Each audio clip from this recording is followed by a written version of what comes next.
Hello, good morning, good morning, good morning, good morning world. This is Grandma G, ang inyong lingkod. Cooking time again. Cooking po tayo at tayo po ay mag-kulto ng ating mga lunch po ng ating mahal sa buhay. Lunch to my family. Kasi iba po ang food ni Grandma G. Hindi po siya nakain ng rice. So, ako yung nagluluto para sa aking family. Everyday routine. So, open the fire. Put the casserole. Casserole na itim.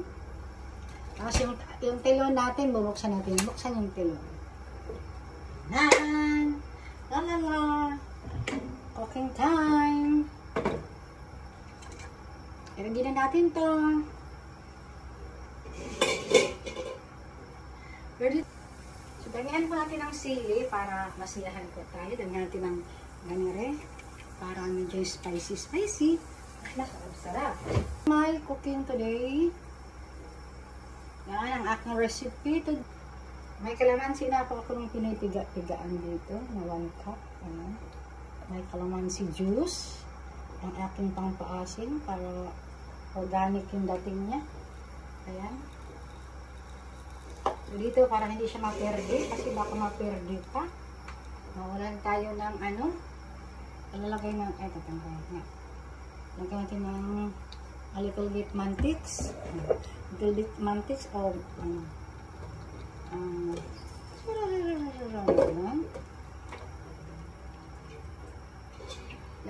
lagay ang sibuyas. Maraming sibuyas. Gisa-gisa na yung sibuyas niya. Nagbukas tayo, mag-decrease tayo ng ating fire to rin. Ilagay si bawang, sa patirbang bawang dahil Grandma G ay mahilig sa bawang. Ano yung bawang? Okay na bawang. Ayan. Para hindi masyado tayo high blood. Ayan. Medyo lumabas na yung aroma, lumabas na yung amoy. Ang bango na, ilagay natin sa isang patirbang kamatis. Hindi lahat po, para magkulay lang. Gusto ko may sariwang kamatis. So later na yan. Ito, para kumulay lang yung sabaw. Magiging ready. Para nag natin yan. Ang technique dyan para malata yung ating tomatoes. Para malata siya habang nalagyan ng salt. Ayan, si salt, sa patirbang salt. Para malata yung ating madali siyang maano. Ayan. Pag malata na po yan, good na. Ayan. Alam na natin kung ano yung sunod natin dyan. Tatang lang po yung ating tubig. Kasi kung parang malasa po siya dyan, hindi tayo maglalagay dito ng mga bitchin o anik-anik kasi kumakain ang ating warrior. Kumakain ang ating liver warrior. So, hindi natin siya lagyan ng bitchin or mga iba pang Siya ay isang organic. Kaya ang gamit ko po ay calamansi juice like this. Calamansi juice. Ayan, na piniga-pigaan ko. Kasi para sa aking warrior. Ganun po. So, mag-increase tayo ng fire to the rain. Para mabilis ang laban. Ayan, latak na po siya. Ayan, mabilis na siya malatak. Ayan. Latak na siya. Dahil po yan sa alat. Dahil po yan sa asin. Yan pa technique dyan para masangkot sa mga buti. Ganun. Ayan. Sayawan natin para may pagmamahal. Yung cooking video of yan. Pagliluto na may pagmamahal para sa ating pamilya. Ayan. So, habang lata na, I put the water. This one, the water. Tama lang water ilagay natin. Tapos pakuloyin natin yan. Hanggang magkulay ang ating tubig. Increase the fire to the drain para hindi kayo magtagal. Oh, look the water. Reddish na. Oh. Reddish na. Yan ang technique dyan. Tapos may iniwan akong sariwa para kainin natin ang sariwa. Yan. Ang sariwa na isasabay natin dito. Sabay natin dito para medyo sariwa pa siya. Lagyan ko natin siya nito. Hindi na po natin siya sana hiwain. Para hindi, ano, fire to the rain!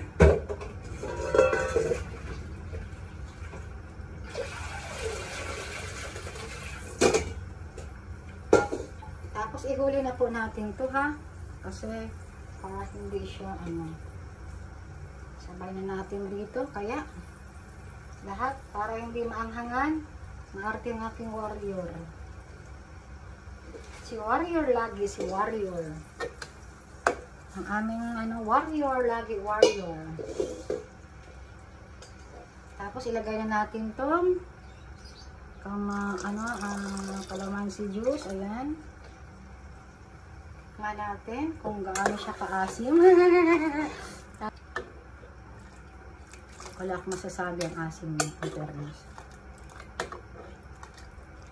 Asim po niya talaga. Sarap na sarap.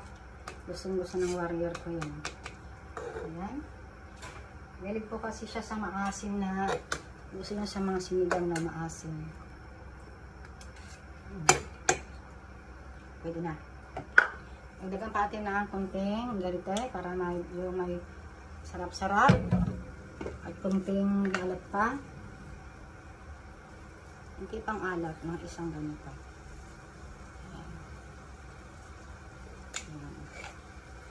Unti lang.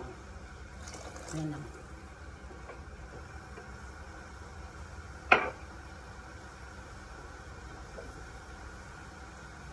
Ilabagan natin to.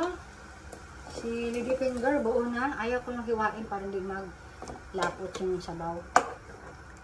Ayaw nila lang malapot ang sabaw kapag sinigang na. Ganire. Sinigang na ganire. Ayaw nila.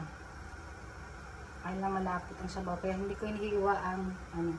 At wala po tayong labanos dahil hindi nila gusto ang labanos. Walang may gusto sa labanos sa aking mga anak. So, ganyan lang po ang luto niya. In fairness. Ayan.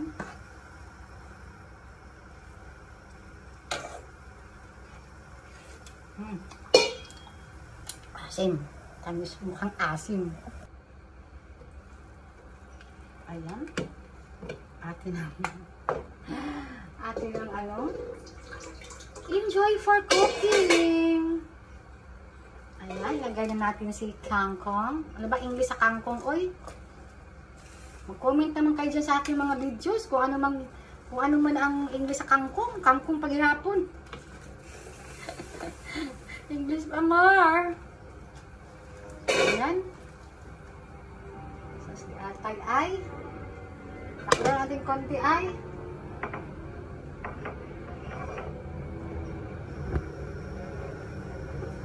Nag-decrease tayo ng ano.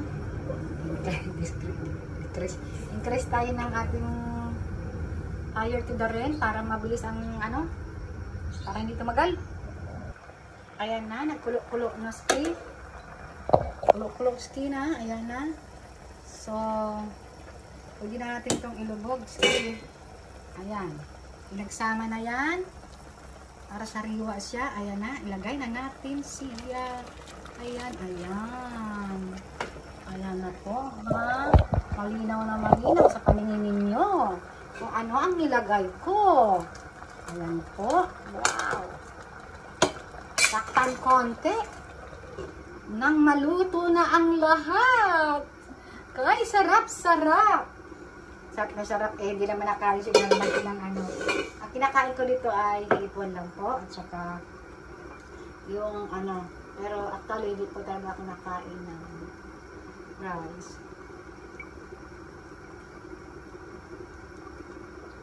Pero sad kasi kumakain ako ng bread dahil bread lover ako. Carbs pa rin. Kaya lang yan talaga ang way ng aking pagkain. Bread to the max. Hindi ako mahilig sa rice. Bread ako. So, yan ang aking pagkain. Wow. So fair. Mana natin yan later. Here we go again. Napakasimple lang na recipe. At napakadali lang po niya lutuin. So, later. We go. Here we go again. Wow. So. Tikman natin.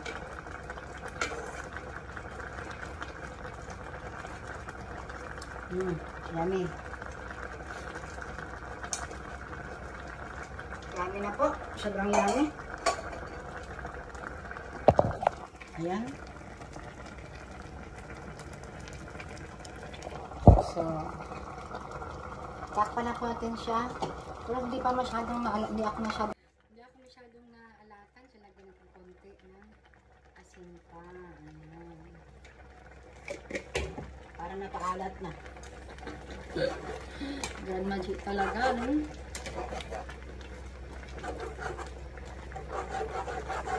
Ayan. Ayan. Tikman ulit.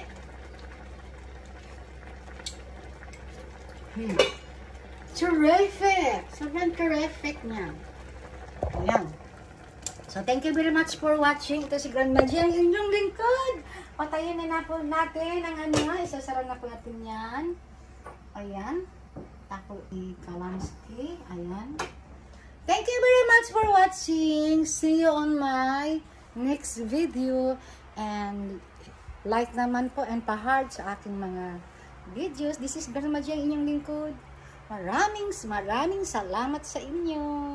Bye-bye.